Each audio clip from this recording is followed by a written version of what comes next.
კომუნიკაციების ეროვნულ კომისიაში ცოტა ხნის წინ დასრულდა სხდომა, სადაც სამართლებრივი დეპარტამენტის უფროსი კახა ყურაშვილი მაუწყებლების წარმომადგენლებს შეხვდა.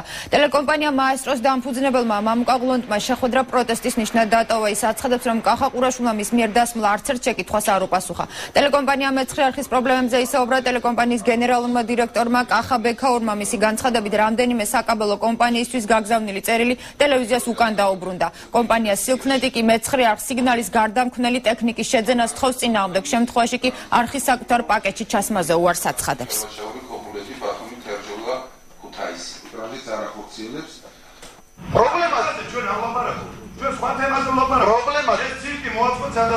პრობლემა არ აქვს. მარეგულირებელ კომისიამ ვერ მეგვიტვირთვა ჩვენ კანონის მუხლი, რომლის მიხედვითაც ჩვენ ვალდებული ვართ მივმართოთ წერილით კომისიას საკაბელო ტელევიზიებს, რომ მათ ჩაგვთვალ.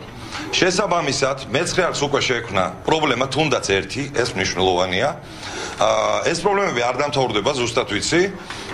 60 დღიდან ერთი დღის მოპარვაც კი არის მძიმე შედეგი ჩვენთვის. თბილისის ყველაზე მსხვილი საკაბელო ოპერატორები იმიზეზებენ გარკვეულ ტექნიკურ პრობლემებს, რომლის გამოც ვერ თავენ მეცხრე არხს, კერძოდ მაგალითად სიმკნეტი, რომელმაც ჩვენ გამოგვიგზავნა წერილი, გთხოვს სხვა სტანდარტით სიგნალის გარდაქმნას. გარდაქმნა სიგნალის ჩვენი საქმე არ არის. როდის ხელოვნურ გაჭიანურებასთან გვაქვს საქმე, კერძოდ იმიტომ, რომ ან შემცირდეს მეცხრე არხისთვის ეს ორთვიანი მასკერის ვადა, ან საერთოდაც არ იყოს. რატომ მამუკას როდესაც ვკითხე იმასთან დაკავშირებით, რომელ კონკრეტულ საკაბელო ოპერატორთან შეექმნა მას პრობლემა თავისი სიგნალის გატარების თაობაზე, მან პასუხი ვერ მომცა. დღეს მეცხრე არხმა ახალი პრობლემის თაობაზე ამცნო კომისიას. კომისიამ მიიღო ეს ინფორმაცია და ჩაერთვება აღნიშნული საკითხის გარკვევაში.